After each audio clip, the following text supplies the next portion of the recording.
हरि ओम। एतद्देश प्रसूतस्य सकाशादग्रजन्मन स्वं स्वं चरित्रं शिक्षेरन् पृथिव्या सर्वमानवा। ये देश मेरा देश भारत देश अग्रजन्मनों का देश है। दुनिया के सब पुराना देश है, सबसे पहला देश है, सबसे पहला प्रजातंत्र है। सब बात अच्छी अच्छी है। दुनिया के लोगों को अपने अपने धर्म को कैसे जीना चाहिए, ये बात मेरे देश ने दुनिया को सिखाई। लेकिन दास्ता का जो इतना लंबा दौर चला, उसमें हम लोगों ने अपनी मौलिकता में जीना छोड़ दिया। बहुत सी चीज़ें अच्छी अच्छी थी हमारी परंपरा में, लेकिन हम उनको भूल गए। दोबारा जानने की जिज्ञासा भी नहीं हुई, क्योंकि कोई व्यक्ति जैसे रहने का आदी हो जाता है ना, फिर उसे अपनी नियति समझ लेता है। अगर आप किसी मुक्त तोते को पिंजरे के अंदर बंद कर दें और उसे साल 2 साल उस पिंजरे में रखें, वहीं इसको खाना दे दिया, वहीं इसको पानी दे दिया, वहीं उसको मिट्ठू कह करके बात कर ली, तो वो पिंजरे से बाहर की दुनिया को अपनी भूल जाता है कि जो कभी मुक्त गगन में उड़ा करता था। आप अगर उसे उसके बाद खोल भी देना, तो वो पिंजरा जैसे ही खुलेगा, तोता बाहर निकलेगा, बाहर निकल करके अपने पिंजरे के ऊपर आकर के बैठ जाएगा और थोड़ी देर बाद फिर अपना अंदर चला जाएगा। ऐसी स्थिति हम लोगों की हो गई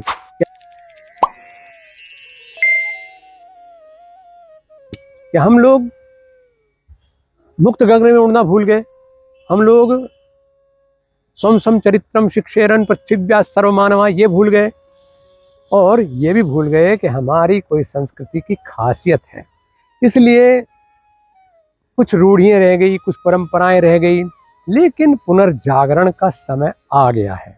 और पुनर्जागरण का मतलब ये है कि शेरों को ये पता चल जाए कि आप सिंह हैं, आप सिंह पुत्र हैं, तो उसके अंदर भेड़ होने का जो भ्रम है वो दूर हो जाता है। मैं आज एक है तो व्यक्तिगत बात, लेकिन एक शांति सभा में गया था। शांति सभा का मतलब 13वीं की रस्म में। और ये तो हमेशा आप भी न जाने कितनी बार मरे हैं, कितनी बार जन्मे हैं, और ये सिलसिला तब तक चलता रहेगा जब तक हम अपने मोक्ष की स्थिति को प्राप्त नहीं कर लेते हैं। तो वहाँ पर मैंने देखा, लिखा था, कहा भी गया, रस्म पगड़ी है आज।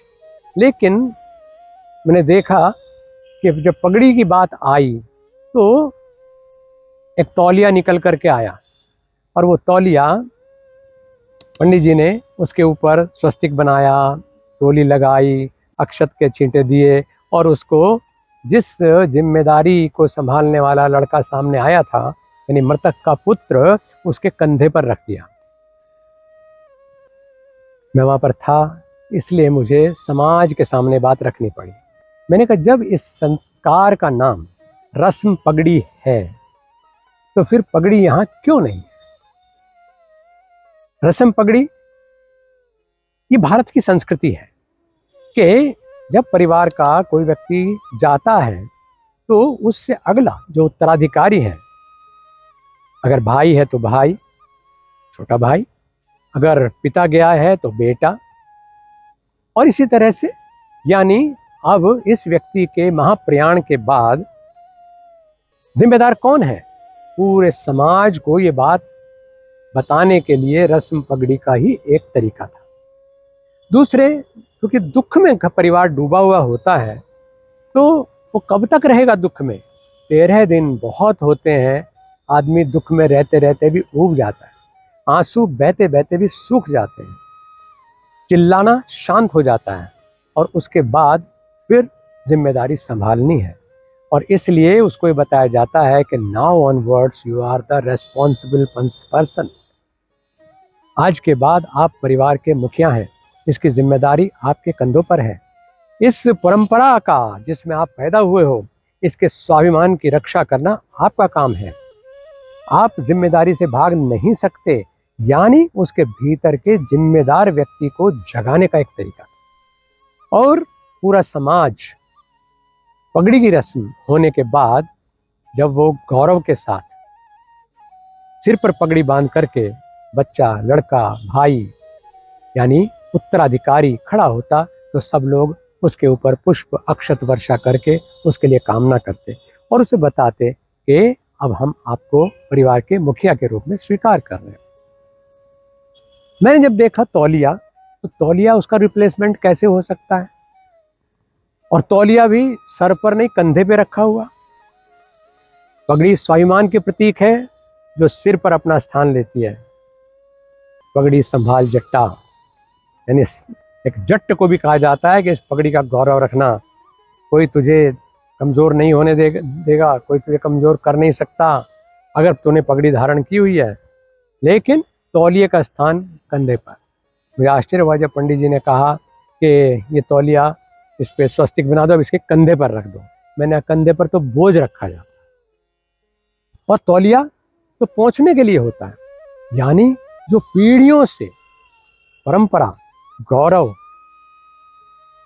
साधन संपदा, वैभव सारा इस कुल ने प्राप्त किया है, क्या ये लड़का उसको पहुंच करके डाल दे? नहीं, ऐसा नहीं चाहते, ना ऐसा होना चाहिए।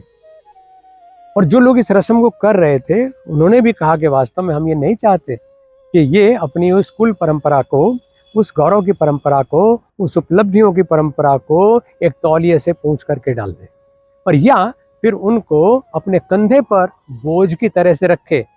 कंधे पर रख करके तो शव ढोया जाता है, बोझ ढोया जाता है, और हम कंधा देते हैं गौरव से अपने उन पूर्वजों को जो हमारे लिए विसर्जित हो गए, चले गए। उनके शरीर का पिंड दान करने के लिए, यानी जो पिंड बचा है, उनके अंदर का जो रथी है वो तो चला गया और अरथी रह गई, तो उस अरथी को, यानी उस पिंड को, अग्नि को दान करने के लिए हम कंधे पर रख करके ले जाते हैं। और उस कंधे पर भला हम कुल गौरव को कैसे रख सकते हैं? तो इसलिए ये चीज़ मैंने सोचा कि इतनी उपयोगी है कि अब नई पीढ़ी को जब नहीं पता तो उसका क्या दोष है, उसको हम बताते भी नहीं। वहाँ भी आज हजारों लोग थे, तो उन लोगों को भी इतनी गंभीरता का नहीं पता था कि इस रस्म के पीछे कितना गांधीर्य है। और उसके बाद लोग चाय पिलाने लगते हैं जैसे कि टी पार्टी हो गई हो। उसके बाद प्रसाद बांटने लगते हैं जैसे कि कोई पर्व और उत्सव हो रहा हो। नहीं, वहाँ पर अगर आहार भी है वो भी इसलिए होता था क्योंकि बाहर से, दूर दूर से लोग आते थे। हमारे रिश्तेदार, संबंधी, आवागमन के इतने तेज साधन नहीं थे कि बुलेट ट्रेन चल रही हैं आज, उस समय ऐसा नहीं था। तो काफ़ी समय सूचना पहुँचने में लगता था, फिर लोगों को आने में भी समय लग जाता था।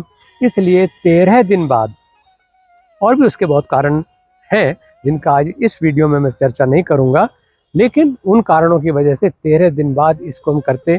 तो जो लोग बाहर से आए हैं उनको स्वाभाविक है कि भोजन होना चाहिए। उसके बावजूद ये भी कि परिवार के लोग दुख की अवस्था में भी ये नहीं भूले हैं कि हमारा समाज के प्रति क्या कर्तव्य है। हमारा जो धर्म की परंपरा को जिंदा रखने वाले लोग हैं उनके लिए क्या कर्तव्य है। इसलिए ब्रह्म भोज का आयोजन किया जाता था। और ब्रह्म भोज का मतलब जो विद्वान आए हैं या जो बाहर से हमारे अतिथि आए हैं, हमारे शोक में, हमारी परेशानी में शामिल होने के लिए, उनको हम देखभाल करें, उनके खाने की व्यवस्था करें। तो उसका अपना एक महत्व है, और वो प्राय शांति सभा से पहले भोजन आदि करके इस काम को हम लोग करते आए हैं।